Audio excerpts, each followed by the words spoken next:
of 4% DA from 1st January 24 to around 14 lakhs government employees, teaching and non-teaching staff of all school colleges and universities, employees of all statutory undertakings and parastatals and pensionaries. সবাই কিন্তু এটা পাবে।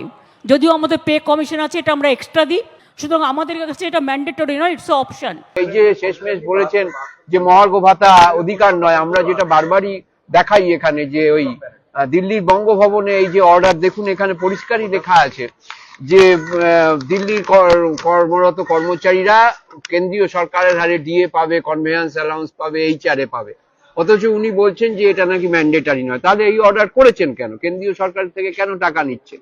এই কথাগুলোই আমরা ওনার কানে যাতে সরাসরি পৌঁছয় নবান্নয়, সেটা আমরা এইবারে কোর্টের অনুমতি নিয়ে সেই আন্দোলনে যাব।